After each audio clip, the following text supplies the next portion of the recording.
पर्यावरण एवं पारिस्थितिकी सबसे महत्वपूर्ण विषयों में से एक विषय बन चुका है। ये प्रारंभिक परीक्षा में भर भर के क्वेश्चन आते हैं, मुख्य परीक्षा में भी खूब क्वेश्चन आते हैं इससे। करंट अफेयर्स की सबसे ज्यादा चर्चा की विषय वस्तु यदि कुछ है वर्तमान में तो वो इन्वायरमेंट का टॉपिक है आपका। आईआर में भी देखेंगे तो पर्यावरण ही रहता है। कोई भी आप अब इस समय देखिए, ग्लोबल वार्मिंग या जिस तरीके से जैव विविधता संरक्षण की बात होती है, या जिस तरीके से वर्तमान में प्रदूषण बढ़ रहा है, उस प्रदूषण, इस मुद्दे पे अब चुनाव लड़े जा रहे हैं। आप देखिए नदियों के प्रदूषण पे चुनावी मुद्दा भी है टॉपिक। तो एक ऐसा सब्जेक्ट अब आप मेरे साथ पढ़ने जा रहे हैं जो सब्जेक्ट अपने आप में सबसे ज्यादा निर्णायक भूमिका निभा रहा है, और इसीलिए मैंने इस सब्जेक्ट को अभी चुना है कि मैं नए सिरे से इस सब्जेक्ट को बहुत समग्रता से आपको पढ़ा पाऊं, आपके अंदर एक समझ विकसित कर पाऊं। तो पर्यावरण एवं पारिस्थितिकी आप मेरे साथ पढ़ने जा रहे हैं, और मैं सच बता रहा हूं, जो चीजें आपको बहुत कठिन लगती होंगी इस सब्जेक्ट को पढ़ने के बाद आपको बहुत आसान लगने लग जाएंगी मेरे साथ, क्योंकि ये बहुत डिटेल में होगा, बहुत समग्रता में होगा। आज इसका आधारभूत क्लास है, आज इसका पहला क्लास है, और आज इस क्लास को आप बहुत मजे से मेरे साथ समझेंगे, बहुत अच्छे से आप समझेंगे, ठीक है। तो पर्यावरण एवं पारिस्थितिकी विषय वस्तु जो है, इस विषय में शुरुआत में मैं थोड़ा सा आपको इस विषय की आपकी समझ विकसित करना चाहता हूं, और फिर इसके बाद टॉपिक सब टॉपिक भी समझेंगे कि इसमें हमें क्या क्या पढ़ना है, कितना डेप्थ में जाना है, ठीक है। यह हम सबसे जुड़ा हुआ है। तो चलिए शुरू करते हैं इस सेशन को। पहली बात, ये अपने आप में एक इंडिपेंडेंट सब्जेक्ट है ना, स्वतंत्र सब्जेक्ट है। बहुत सारे लोग इसके साथ आपदा प्रबंधन को भी जोड़ देते हैं, लेकिन मैं आपदा प्रबंधन को भी स्वतंत्र विषय मानता हूं। उस विषय को अलग मान के चलिए, इस विषय को अलग मान के चलिए। हैं तो सब इंटर रिलेटेड, है ना। ज्योग्राफी के साथ भी ये विषय जुड़ जाता है, ज्योग्राफी में भी पर्यावरण से जुड़ी हुई विषय वस्तु रहती है। बायो में भी ये विषय जुड़ जाता है ना। यदि जीव विज्ञान के साथ जोड़कर देखेंगे तो भी ये जुड़ जाता है, लेकिन इसको हम एक अलग विषय वस्तु के तौर पर समझने की कोशिश करते हैं। सिलेबस की बात करें तो प्रारंभिक परीक्षा, मुख्य परीक्षा और साक्षात्कार तीनों में बहुत ही महत्वपूर्ण योगदान है। हेडिंग डाल लीजिए, पर्यावरण एवं पारिस्थितिकी।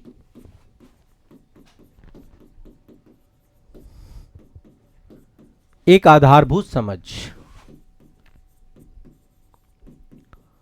आधारभूत समझ।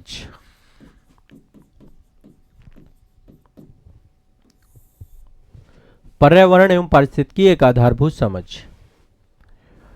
अब सीक्वेंस से चलना है आपको, आराम से, इत्मीनान से, बढ़िया आराम से लिखिए। जो भी नोट्स में बनवाता जाऊं साथ साथ लिखते जाना। अब देखिए यहां पे एक शब्द है पर्यावरण। बहुत परिभाषाएं आपने सुनी होंगी, इसको लेकर के बहुत सारे टर्म्स आपने सुने होंगे पर्यावरण को लेकर के। तो यहां पर एक आसान भाषा में मैं आपको इसको समझाना चाहता हूं कि पर्यावरण वह भौतिक परिवेश है, पर्यावरण वह भौतिक परिवेश है जो जीव जगत को या अजैविक जगत को चारों तरफ से घेरे हुए है। जैविक या अजैविक दोनों को आप जोड़ करके चलिए, ठीक है। तो जो जीव जगत को चारों तरफ से घेरे हुए हो, जिसके बिना जीवन संभव ना हो, वही है पर्यावरण। परिधन आवरण पर्यावरण, ठीक है, इससे मिलकर के बना है। समझ आपको है। एक बार थोड़ा सा इसके टॉपिक सब टॉपिक। और पारिस्थितिकी आवास स्थल को दिखाता है, परिवेश को दिखाता है। ये परिवेश की बात करता है, परिवेश की बात करता है, और ये आपके जीवन की बात करता है, जीवन की बात करता है। देखिए मैं बहुत आसान भाषा में जब लिखवाऊंगा तो मैं तकनीकी शब्द भी आपको लिखवाऊंगा यहां पे, ठीक है। यहां पे टेक्निकल टर्म्स भी हम यूज करेंगे, लेकिन अभी मुझे समझाना है तो मैं बहुत आसानी से समझाऊंगा ताकि आपके दिमाग में चीजें बैठती जाएं। तो पर्यावरण क्या है? आपका जीवन की बात, जो जीव जगत को चारों तरफ से घेरे हुए हो, जिसके बिना जीवन संभव ना हो। आपको पता है हमारी पृथ्वी में जीवन संभव है। अभी तक जितनी भी खोजें हमने की बाह्य जगत में, पूरे ब्रह्मांड में हमें कहीं पर भी जीवन नहीं मिला। हमारे सौर मंडल में भी पृथ्वी में है। क्यों? क्योंकि पृथ्वी एक गॉडिलॉक्स जोन में है। और गॉडिलॉक्स जोन क्या है? जहां पर वो आदर्श दशाएं विद्यमान हैं, जिन आदर्श दशाओं के कारण से पृथ्वी में जीवन की उपस्थिति है। अब वो आदर्श दशाओं में चाहे तापमान हो, चाहे वायुमंडल हो, है ना, वायुमंडल, तापमान, आर्द्रता, जल की उपलब्धता, ऑक्सीजन की उपलब्धता, ये सब मिल करके इसको जीवित ग्रह बना देते हैं। और इस जीवित ग्रह को ही हम पर्यावरण के अंतर्गत पढ़ रहे हैं, इन्वायरमेंट के अंतर्गत पढ़ रहे हैं। हम पूरे जीवित ग्रह को समझना चाह रहे हैं, क्योंकि यहां पे जीवन है, चाहे वो जीव जंतुओं के रूप में हो और चाहे वो वनस्पतियों के रूप में हो, वो किसी भी रूप में हो। तो जो जीव जगत को चारों तरफ से घेरे हुए हो, जिसके बिना जीवन संभव ना हो, उसका अध्ययन करने जा रहे हैं हम लोग पर्यावरण के अंतर्गत। जीवन की बात, परिवेश, आवास स्थल की बात पारिस्थितिकी के अंतर्गत करते हैं हम लोग। सबका परिवेश अलग अलग है, आवास स्थल अलग अलग है, ठीक है। तो एक बार थोड़ा सा इसके टॉपिक सब टॉपिक देख लेते हैं। इसको मैं बहुत ज्यादा डिवाइड करके नहीं पढ़ाऊंगा, बहुत सामान्य तरीके से पढ़ेंगे। हमारी जो क्लासेस होंगी, अब एक बार टॉपिक सब टॉपिक आप ऐड करिए। पहले टॉपिक सब टॉपिक लिख लीजिए कि क्या पढ़ेंगे इस पूरे सब्जेक्ट में और किस तरीके से पढ़ेंगे, ठीक है। हेडिंग डाल लीजिए, पर्यावरण से जुड़े हुए टॉपिक सब टॉपिक।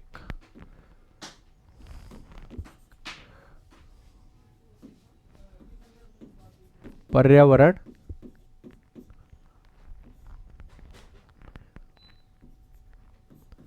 टॉपिक सब टॉपिक।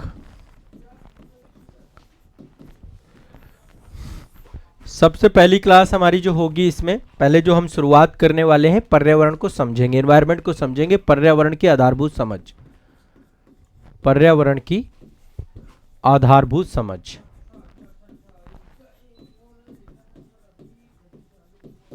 अच्छा, इसमें मैं फिर से बता रहा हूं, जब मैं पढ़ाऊंगा तो मैं 3 चीजों को लेकर के चलूंगा।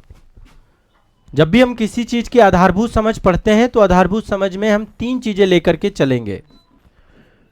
पहली चीज है सिलेबस। सिलेबस, इसी से हमें विषय का विस्तार पता होगा कि विषय का विस्तार कितना है, विषय का विस्तार। और देखो, मैं आप सभी से आग्रह करूंगा, आप तैयारी कर रहे हैं आईएएस और स्टेट पीसीएस एग्जाम की, आप उस तैयारी में अपने सिलेबस को अपने साथ रखिए, है ना, साथ रख के ही आपको चलना है चीजों को, ठीक है। तो सिलेबस यानी विषय का विस्तार कितना है, एक रूपरेखा, सिनॉप्सिस, सारी चीजें आज आप यहाँ पे क्लास में समझेंगे। विषय के विस्तार के बाद PYQ, previous year question paper, हम आंख बंद करके पढ़ेंगे नहीं, हम प्रीवियस ईयर क्वेश्चन पेपर भी साथ साथ उस टॉपिक के डिस्कस करते हुए चलेंगे। क्या उस टॉपिक से क्वेश्चन आ रहे हैं, जो टॉपिक से क्वेश्चन आ रहा होगा वही टॉपिक में पहले पढ़ाऊंगा, उसी टॉपिक पे ज्यादा जोर दूंगा, उसी टॉपिक पे ज्यादा इंपॉर्टेंस रखेंगे। साथ में मेंस आंसर राइटिंग, इस बार हम प्री प्लस मेंस दोनों को साथ में लेकर के चलेंगे। प्री के भी पीवाईक्यू यहां पे मैं करवाऊंगा और साथ में मेंस में मैं आपको हर टॉपिक में क्वेश्चन दे करके जाऊंगा, ताकि आप उत्तर लेखन भी साथ साथ कर सकें। साथ में आंसर राइटिंग भी होगी, ध्यान रखिएगा, हर टॉपिक को पढ़ाने के बाद। और इसके बाद विषय वस्तु का विस्तृत अध्ययन, सामान्य समझ भी होगी और विस्तृत अध्ययन भी होगा। विस्तृत अध्ययन, यह आधारभूत के अंतर्गत चीजें होनी है। विस्तृत अध्ययन फिर हम प्रारंभ करेंगे इसका, ठीक है।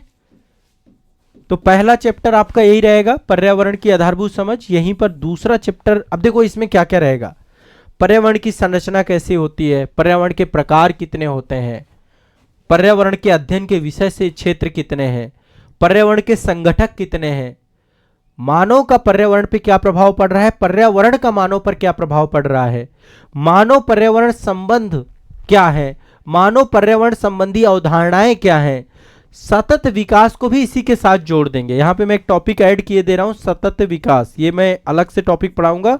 सतत विकास ये अपने आप में मोस्ट इंपॉर्टेंट टॉपिक है, प्री के लिए, मेंस के लिए। हर बार 2-3 क्वेश्चन आ रहे हैं और एक अंतरराष्ट्रीय मुद्दा बन चुका है। सतत विकास, स्थायी विकास, सतत विकास रिपोर्ट भी आती है, साथ ही आपका एसडीजी शहरी सूचकांक भी आता है, डैशबोर्ड भी आता है।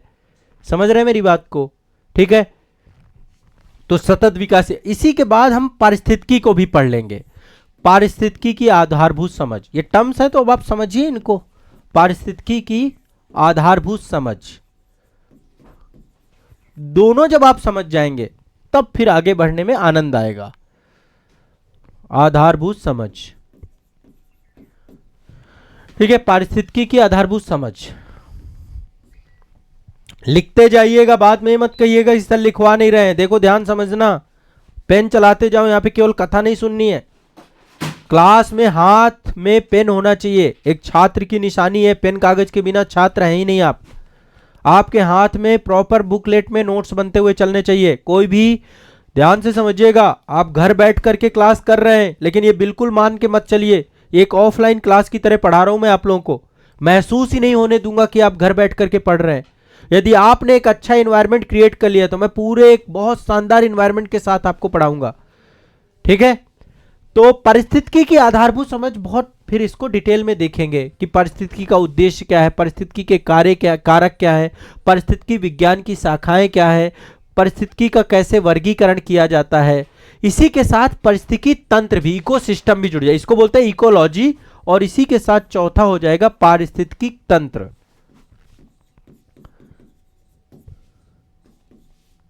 पारिस्थितिकी तंत्र, इकोलॉजी, इसी के साथ हम इकोलॉजी के बारे में भी पढ़ेंगे। ठीक है, पारिस्थितिकी तंत्र के घटक, जीवीय घटक, अजीवी घटक। जीवी घटक में आप देखते हैं ना, उत्पादक, उपभोक्ता, अपघटनकर्ता, है ना। अजीवी घटक में अकार्बनिक घटक, कार्बनिक घटक, भौतिक घटक। पारिस्थितिकी तंत्र में गति विज्ञान, जैसे ऊष्मागतिकी का सिद्धांत है, प्रथम सिद्धांत, द्वितीय सिद्धांत। फिर फूड चेन के बारे में हम समझेंगे, पारिस्थितिकी तंत्र में फूड चेन किस तरीके से काम करती है। पारिस्थितिकी पिरामिड के बारे में समझेंगे, है ना, जीव भार का पिरामिड है, ऊर्जा का पिरामिड है, ये सब पिरामिड्स हम समझने का प्रयास करेंगे। पारिस्थितिकी तंत्र की स्थिरता के बारे में समझेंगे, पारिस्थितिकी तंत्र का वर्गीकरण भी करेंगे हम लोग। ठीक है, तो मतलब चीजों को हम लोग बढ़िया से डिस्कस करने वाले हैं, यहाँ पे कोई दिक्कत नहीं है। इस बार 5वें सब्जेक्ट पे आते हैं। एक जो सबसे इंपॉर्टेंट सेगमेंट है जो हमें लेकर के साथ में चलना है, वो है जैव मंडल। जैव मंडल, जैव मंडल, इसको हम बायोस्फीयर भी कहते हैं। अब जैव मंडल भी बहुत विस्तृत है, अभी केवल ये लिख लीजिए, फिर इनके अंदर का डिटेल में लिखवाने लग जाऊंगा तो फिर पता चला यही लिख रहे हैं हम पूरे टाइम पे, है ना। जैव मंडल में हमें कई सारी चीजों को लिखना है। ठीक है, जैव मंडल के जैसे संगठक, जैविक संगठन, भौतिक संगठन, स्थलीय संगठन, वायुमंडलीय संगठन, जितने भी जलीय संगठक, जैविक संगठक, पादप तंत्र, जंतु तंत्र, सूक्ष्म जीव तंत्र, ये जितनी भी चीजें आती हैं सब इसी के अंतर्गत, बायोस्फीयर के अंतर्गत हम लेकर चलेंगे। छठवां जो टॉपिक रहेगा वो रहेगा आपका बायोम, जीवोम या बायोम। जीवोम बोलते हैं इसी को, इंग्लिश में हम बायोम बोलते हैं। और विश्व के प्रमुख जीवोमों के बारे में पढ़ेंगे यहाँ पे थोड़ा थोड़ा, ज्यादा नहीं, मैं इतना डेप्थ में नहीं जाऊंगा क्योंकि ये टॉपिक कुछ ज्योग्राफी के साथ भी जुड़ जाता है। ठीक है, अब जैसे एग्जाम्पल के तौर पे बायोम क्या है, एक परिवेश है, ये भी आपका एक परिवेश है। तो पहले बायोम को समझेंगे, फिर बायोम में जैसे घास प्रदेश हैं आपके, है ना, प्रेरी हो गए, स्टेपी हो गए, है ना, और ये सब ज्योग्राफी से भी जुड़ जाता है, इसलिए मैं बहुत ज्यादा, मरुस्थलीय बायोम हो गया, सागरीय बायोम हो गया, तटरेखा बायोम हो गया, मतलब यहाँ पे किस तरीके का पूरा जीवन स्टैब्लिश्ड है। आर्द्र भूमि स्थल हो गए आपके, वेटलैंड एरिया, इसी में रामसर संधि वगैरह इसी में आएगा सब, बायोम वगैरह में। बायोम, बायोम या जीवोम, इसी में आपका आर्द्र भूमि स्थल आएंगे, इसी में आपके टुंड्रा बायोम आएगा, इसी में आपका जो है प्रवाल भित्तियां, ये सारे टॉपिक यहीं पे कवर होंगे आपके। ठीक है, क्लियर, स्पष्ट है, कोई दिक्कत तो नहीं है, सिंपल सा मामला रहेगा, अच्छे से पढ़ेंगे। इसी में मैग्रोव वनस्पति आएगी, है ना, ये मेजर जितने भी हैं, आर्द्र भूमि, कुछ एग्जाम्पल लिखवा रहा हूं, ठीक है, आर्द्र भूमि और मैग्रोव, मैग्रोव वनस्पति हो गया आपका, प्रवाल भित्ति हो गया आपका, प्रवाल भित्ति वो भी इसी के अंतर्गत आता है आपका पूरा टॉपिक, सब टॉपिक में। ठीक है, फिर मरुस्थलीय बायोम हो गया, मरुस्थलीय हो गया, घास प्रदेशीय हो गया, ग्रासलैंड एरिया जो है, घास प्रदेशीय बायोम हो गया। समझ रहे हैं बात को, क्लियर है। डेल्टाई क्षेत्र हो गए हमारे, वहां का अलग तरीके का बायोम है, डेल्टाई क्षेत्र, वहां का बायोम अलग है, यहां का बायोम अलग है। तो 6 नंबर हो गया आपका ये टॉपिक नंबर 6, बहुत डेप्थ में इसको भी बढ़िया से पढ़ेंगे इत्मीनान से। इसके बाद आ जाता है टॉपिक जैव विविधता।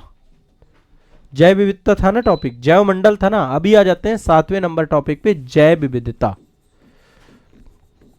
ये एक बहुत बड़ा टॉपिक है, ये बहुत डेप्थ टॉपिक है, बहुत बड़ा टॉपिक। मैं इस टॉपिक को सबसे इंपॉर्टेंट टॉपिक भी बना मान के चलता हूं, बायोडायवर्सिटी। और इसमें पहले तो हमें समझना है कि जैव विविधता कितने स्तर पे होती है, ठीक है। हॉट स्पॉट क्षेत्र क्या है, इसी में हॉट स्पॉट क्षेत्र आएंगे, हॉट स्पॉट, ठीक है। भारत में 4 हॉट स्पॉट क्षेत्र हैं।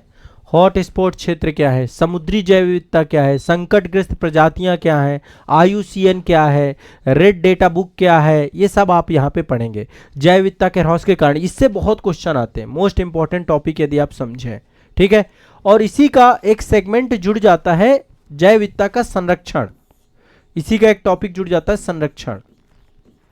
पहले तो इसको समझेंगे क्या है, फिर संरक्षण में बहुत चीजें आती हैं, स्वस्थानीय संरक्षण और बाह्य स्थानीय संरक्षण। बाह्य स्थानीय संरक्षण, स्वस्थानीय संरक्षण में आपके सब आते हैं, चाहे वो राष्ट्रीय उद्यान हो, चाहे वन्यजीव अभयारण्य हो आपके, ठीक है। और या फिर आप देखेंगे राष्ट्रीय उद्यान, वन्यजीव अभयारण्य, कम्युनिटी रिजर्व हो गए, या समुदाय आगार हो गए, समुद्री संरक्षित क्षेत्र हो गए, पवित्र उपवन हो गया आपका, जैवमंडल रिजर्व हो गए, बायोस्फीयर रिजर्व हो गए, वो भी सब यहीं पे पढ़ेंगे हम लोग, ठीक है। जैवमंडल रिजर्व को डिटेल में, कोर क्षेत्र क्या होता है, मध्यवर्ती क्षेत्र क्या होता है, अवांतर क्षेत्र क्या होता है, भारत में कितने जैवमंडल रिजर्व हैं, कितने राष्ट्रीय उद्यान है, कितने वन्यजीव अभयारण्य है, जीन बैंक।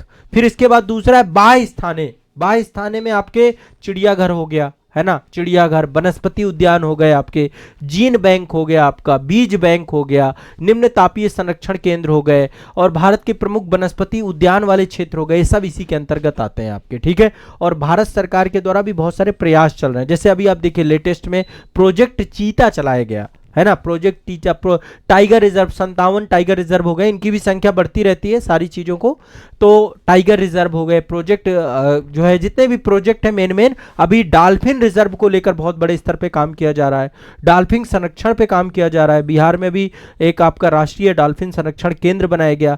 तो वन्य जीवों संरक्षण को लेकर मल्टीपल परियोजनाएं हैं, बाघ परियोजना, गिद्ध परियोजना, कस्तूरी मृग परियोजना, इसके अलावा प्रोजेक्ट टीका, गिरी में गिरी सिंह परियोजना, हाथी परियोजना, हंगुल परियोजना, पांडा परियोजना, कछुआ संरक्षण परियोजना, प्रोजेक्ट गोदावरण, बहुत सारी परियोजनाएं हैं जिन परियोजनाओं को यहां पे मैं आपके साथ डिस्कस करूंगा। हिम तेंदुए को लेकर बहुत सारी परियोजनाएं हैं, वो सब देखेंगे, ठीक है। अच्छा, एक यूनेस्को के द्वारा विश्व विरासत स्थल भी आपके बनाए गए हैं, ठीक है। फिर यहां पे आ जाएंगे विश्व विरासत स्थल, तो उसमें कुछ प्राकृतिक श्रेणी के होते हैं, प्राकृतिक श्रेणी इन्वायरमेंट के अंतर्गत हमें पढ़ना होगा, ठीक है। अच्छा, एक क्वेश्चन और आता है, मैं उस टॉपिक को भी अलग से यहां पे लिख देता हूं। पर्यावरण, प्रमुख पर्यावरणीय दिवस, हर बार क्वेश्चन आता है, ये भूल जाएंगे, इसको लिख लीजिए, पर्यावरणीय दिवस।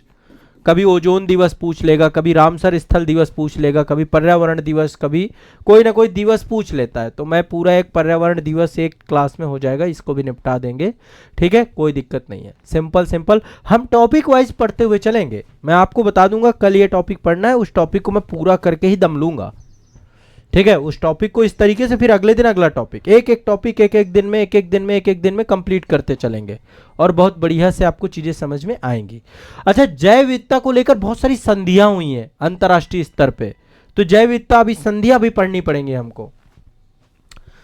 एक आपकी जो है कंजर्वेशन ऑन बायोलॉजिकल डाइवर्सिटी को लेकर CBD की संधि है आपकी, कार्टाजेना प्रोटोकॉल है, नागोया प्रोटोकॉल है, या फिर कॉन्फ्रेंस ऑफ पार्टीज बहुत सारे होते हैं, COP आपके होते रहते हैं इसको लेकर के, कई सारे शिखर सम्मेलन आपके होते रहते हैं, कई सारे सप्ताह मनाए जाते हैं। तो जैव विविधता संबंधी सम्मेलन को हम एक दृष्टिकोण में समझेंगे, ठीक है। पर्यावरण दिवस, पर्यावरण सप्ताह, पर्यावरण वर्ष, पर्यावरण दशक, यूनाइटेड नेशन के द्वारा जितने भी एफर्ट किए जा रहे हैं जैव विविधता संरक्षण में, उनको भी देख लेंगे, भारत सरकार के द्वारा जो एफर्ट किए जा रहे हैं उनको भी देख लेंगे। तो मतलब डिटेल टॉपिक है, जैव विविधता को मैं तभी कह रहा हूं हल्के में नहीं लेना है, इस टॉपिक में टाइम भी लगेगा, इस टॉपिक को पढ़ते हुए चलेंगे। कुछ चीजें होम असाइनमेंट भी दूंगा, वो करके आना है फिर आपको, ठीक है, साथ साथ होम असाइनमेंट भी हमारा चलता रहेगा, ठीक है। चलिए अगले टॉपिक पे चलते हैं। अगला टॉपिक है आपका पर्यावरण प्रदूषण, ये भी अपने आप में बड़ा टॉपिक है भाई, पर्यावरण अवनयन या पर्यावरण प्रदूषण, ये बहुत बड़ा टॉपिक है। ओवरऑल देखो तो मतलब 2-3 टॉपिक हैं जो मेजर टॉपिक है। पर्यावरण अवनयन या पर्यावरण प्रदूषण, इन्वायरमेंटल डिग्रेडेशन एंड पॉल्यूशन जो टॉपिक है, इसमें पहले तो प्रदूषक समझना है। प्रदूषक से क्वेश्चन आता है। वायु प्रदूषण, ठीक है, वायु प्रदूषण के बाद मृदा प्रदूषण, ध्वनि प्रदूषण, जल प्रदूषण, ये जितने भी प्रकार के प्रदूषण हैं, ये सारे प्रदूषण इसके अंतर्गत आते हैं आपके। तो इसमें सारे प्रदूषण है आपके, प्लास्टिक प्रदूषण, जैव प्रदूषण, सारे प्रदूषण आते हैं। जैव उपचार क्या है, ए टू जेड यहाँ पे बहुत मतलब डेप्थ टॉपिक है। इस टॉपिक को हम बहुत डिटेल में पढ़ने वाले हैं, ठीक है, प्रदूषण वाले टॉपिक को। उसके निवारण के लिए जैव उपचार क्या क्या प्रयास किए गए, भारत सरकार क्या प्रयास कर रही है, और अंतरराष्ट्रीय स्तर के क्या मानक हैं, उनको भी हम समझने का प्रयास करेंगे। तो इतने चैप्टर में बांट करके मैं इन्वायरमेंट को आप लोग को पढ़ाने वाला हूं। ये पर्यावरण के टॉपिक सब टॉपिक हैं। अभी शुरुआत में आधारभूत क्लास चलेगी, 2-3-4 दिन आधारभूत क्लास में आपकी समझ को मैं गहरी बनाऊंगा। बढ़िया मजा आने वाला है आपको, बहुत मजा आएगा, ठीक है। बताइए, कुछ आप लोग के डाउट है, कुछ आप भी चाहते हैं?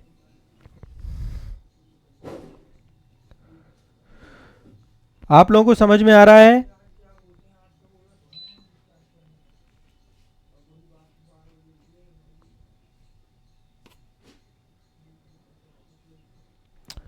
किसी को और कुछ पूछना हो, कमेंट सेक्शन ओपन है। टू वे कम्युनिकेशन करना है। क्लास सब कुछ दिया गया है। पेड बैच वाले बच्चों के पास टेलीग्राम ग्रुप भी है, टेलीग्राम ग्रुप से ज्वाइन हो जाना। आपका टेलीग्राम ग्रुप है। पूछना भी है, मन की बातें भी रखनी है, ये भी जरूरी होता है। बीच बीच में मैं गूगल मीट भी लूंगा बैच के अंदर। गूगल मीट वाले जितने बच्चों, जैसे आप अपने डाउट लिख लो एक जगह पे, यदि आपको नहीं समझ में आ रहा है, आप चाह रहे हो डायरेक्टली मेरे से बात ही करनी है, तो गूगल मीट रखेंगे हम, बैच वाइज अलग अलग गूगल मीट रहेंगे। आप अपने गूगल मीट में आइएगा, अपने क्वेश्चन पूछिएगा, फिर मैं उनका समाधान आपको बताऊंगा। यदि कोई वीडियो रेफरेंस में वीडियो देना होगा, वीडियो बता दूंगा, या वहीं पर आपके डाउट क्लियर कर दूंगा, ठीक बा। चलिए, सब्जेक्ट क्लियर है। अब देखो, इन्वायरमेंट में कल से जो अगली क्लास रहेगी हमारी, उसमें हम आधारभूत समझ पे काम करेंगे इन्वायरमेंट की। आपको टॉपिक सब टॉपिक अभी बता दिए हैं, कल से पढ़ना चालू कर देंगे, कल से समझ आने लग जाएगा पर्यावरण को लेकर के। आधारभूत में टाइम लगेगा, 4 से 5 दिन में आपके दिमाग का पूरा जितना भी चीजें हैं सब कुछ स्पष्ट हो जाएंगी। नोट्स बनाते जाना बस, ठीक है। चलिए।